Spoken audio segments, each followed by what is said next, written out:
You take your shoes off before you're even fully inside the door, on a small sunken step called the genkan, because in a Japanese home, the outside world stops right there, at that 6-inch drop in the floor.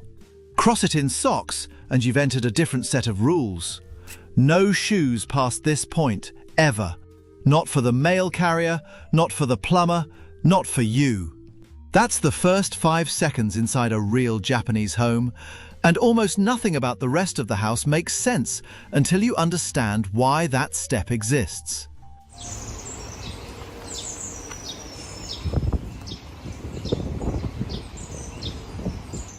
Most people picture a Japanese home from a hotel lobby or a temple garden, all clean lines and empty space. And that picture is wrong in the most interesting way. A real Japanese home isn't minimalist because someone read a design book. It's minimalist because the country ran out of room a long time ago, and every square meter since has had to justify itself. Start with the numbers, because they explain the rest. Japan is roughly the size of California, but nearly 3/4 of it is mountains, which means the livable land is a thin strip along the coasts, packed with the third largest economy on Earth. Tokyo alone holds over 37 million people in its greater metro area, more than the entire country of Canada, inside a footprint smaller than most American states. When that many people need somewhere to sleep, land stops being a backdrop and becomes the whole design problem. A typical new house in central Tokyo sits on a lot you could nearly touch both edges of with your arms out, sometimes under 1,000 square feet total. And the architect's real job isn't decorating that space, it's making it not feel like a shoebox. That's rung one, and it's the one every other choice in the house sits on top of. Land is the scarcest resource in the building, so everything gets designed to do more than one job. Walk further in, and you hit the first room most Westerners misread completely, the tatami room. Tatami mats are woven rush grass flooring, about 3 feet by 6 feet each, and a room's size in Japan often still gets described by how many mats fit in it. A 6-mat room, an 8-mat room, a unit of measurement baked straight into the architecture. But the mats aren't just flooring. They're load-bearing in a cultural sense too, dictating how you sit, how furniture gets placed, even how doorways line up.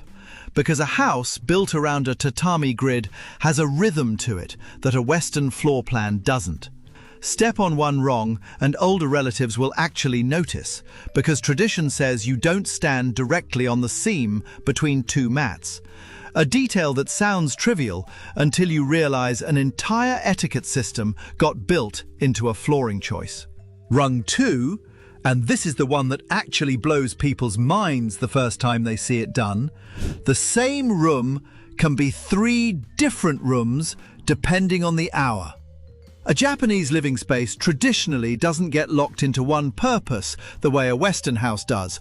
Bedroom here, living room there, walls in between that never move.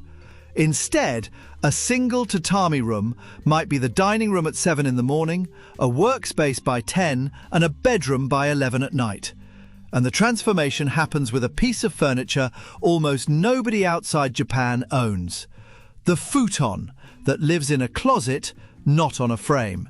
That closet has a name, oshiire, and it might be the single most underrated piece of engineering in a Japanese home. It's a deep, shelved storage space built directly into the wall, usually with 2 levels, and its entire job is swallowing the futon, the bedding, sometimes seasonal clothes, every morning, so the room underneath it can go back to being a floor instead of a bedroom. No bed frame taking up 1/3 of the room around the clock. No mattress that only earns its square footage for 8 hours a day. Fold it, slide it into the oshiire, shut the sliding doors, and the room just changed jobs without a single piece of furniture leaving the building. Those sliding doors are their own quiet piece of genius, and they're everywhere once you start looking. Fusuma, the opaque sliding panels, and shoji, the ones covered in translucent paper that let light bleed through without a clear view, do the work that hinged doors and hallways do in a Western house, except they don't need the clearance a swinging door demands.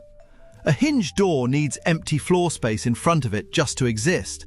A sliding door needs nothing but the wall it disappears into.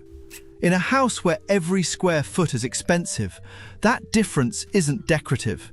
It's square footage recovered, room by room, door by door.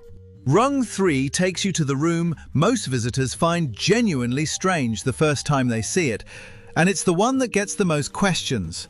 The toilet room and the bathroom are two completely separate spaces. Not stalls, not a shower curtain drawn across half a tiled room.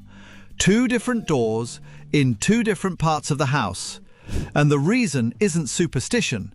It's logic that Western bathrooms mostly skip.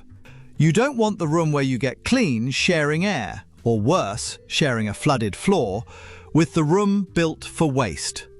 The toilet room is small and separate, often with a toilet that's a small marvel on its own. Heated seats, built-in bidets, sometimes a sink built into the tank lid, so the water refilling the bowl rinses your hands first. Water efficiency and hygiene solved in the same 12 inches of porcelain. The bathing room, by contrast, is a small production, and it runs on a rule that surprises almost every foreigner who tries it wrong the first time. You wash before you get in the tub, not in it. A low stool and a handheld shower sit outside the tub itself, and the actual scrubbing, shampooing and rinsing all happen sitting on that stool. Water splashing straight onto a drained, waterproofed floor built to take it. Only once you're actually clean do you step into the tub, called an ofuro, which is deeper and hotter than a Western bathtub, built for soaking rather than washing. And because nobody's using the tub water to get clean, that same hot water can be reused by every member of the family, one after another, sometimes even reheated automatically by a control panel on the wall the next night, because nobody dirtied it in the first place. It's not a shortcut, it's a completely different theory of what a bath is for. Rung 4 is the one nobody sees coming, and it might be the most telling detail in the entire house. A lot of Japanese homes barely have central heating, and the ones from a few decades ago often had none at all. In a country famous for hyper-advanced technology, plenty of houses still get through winter with a device that looks almost prehistoric by comparison: the kotatsu. A low table with a heating element built into its underside and a thick blanket draped between the tabletop and the table frame. You don't heat the room, you heat the 4 square feet under the table and the whole family's legs, and that's often enough, because heating an entire house built with thin walls and single-pane windows was never the efficient move to begin with. Heat the person, not the building, and the electricity bill agrees with you. That thin wall detail isn't an accident either, and it connects to something almost nobody expects about how long these houses are even meant to last. A Japanese house has an average practical lifespan of around 30 years before it's often torn down and rebuilt from scratch, a number that would horrify a homeowner in London or Boston sitting in a house older than their country. Part of it is earthquakes, since a country that sits on some of the most active fault lines on Earth has good reason not to trust a 100-year-old wooden frame. Part of it is a cultural pattern, where the land itself holds most of the value, and the structure on top of it is treated almost like a fixture, something you replace rather than restore. A house here isn't always an heirloom. Sometimes it's closer to an appliance with a floor plan, expected to be swapped out eventually, and priced by the market accordingly. That changes what buying a home even means for a Japanese family, and it explains the last rung of this whole system. Storage isn't a feature of a Japanese home, It's basically the organizing principle of one. Between the oshiire swallowing futons, built-in closets absorbing seasonal clothes twice a year, kitchens with drawers instead of open shelving so nothing sits out collecting dust or stealing visual space, and entire walls that are secretly cabinet fronts, a Japanese home is constantly hiding its own contents so the rooms can keep doing double duty. Visit at any hour and the house looks almost empty. Open 3 doors and you'd find enough furniture, bedding and belongings for a family of 4. Nothing's missing. It's just not on display. Because a house this size doesn't have the square footage to spare on anything that isn't currently being used. Before those 4 rungs even get built though, there's a naming system running underneath the whole thing that most outsiders never notice. And once you see it, you can't stop seeing it on every apartment listing in the country. Japanese housing gets labeled with a code, like 1 LDK or 2 DK. And it's not marketing shorthand, it's an actual functional inventory of the unit. The number is the count of separate rooms. L stands for living room, D for dining, K for kitchen. And whether those letters get their own room or get folded into one combined space tells you almost everything about the apartment before you've seen a single photo. A 1K is 1 bedroom plus a kitchen small enough to basically be a corner. A 1 LDK adds a proper living, dining, kitchen area on top of that bedroom.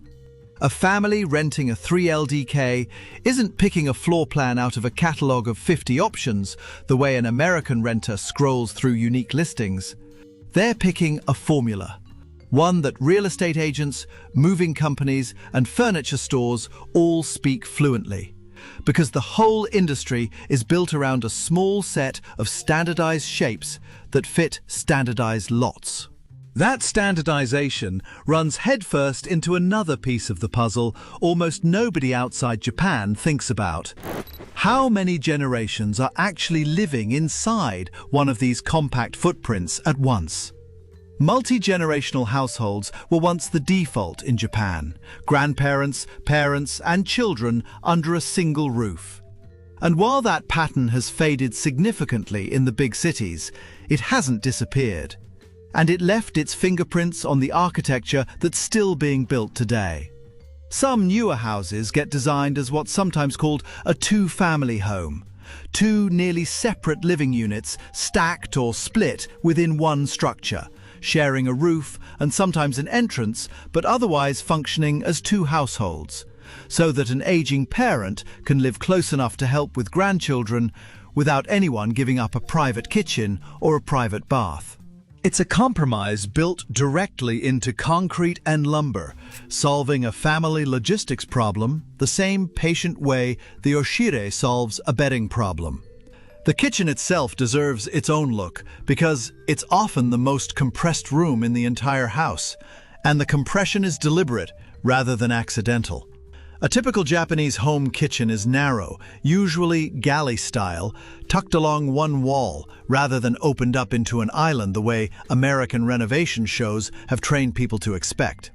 Counter space is minimal on purpose because the appliances that would eat up counter space in a Western kitchen, toaster ovens, rice cookers, electric kettles, mostly live in cabinets or on a single dedicated shelf when they're not in active use.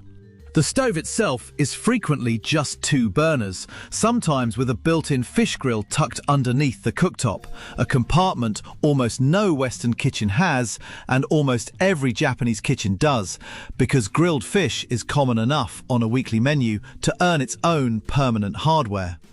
It's the same philosophy as the oshiire and the sliding doors, just applied to cooking instead of sleeping. Build the tool for exactly what gets used most and store everything else out of sight until it's needed.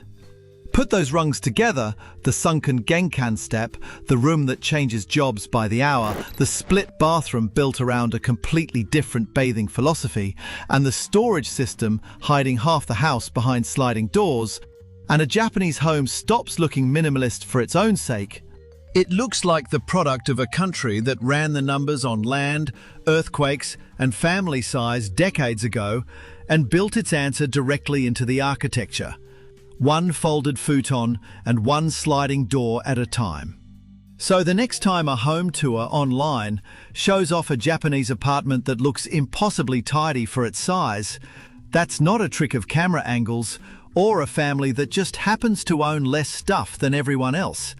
That's a house built from the ground up to make a small footprint do the work of a much bigger one, in a country where every square metre has always had to earn its place.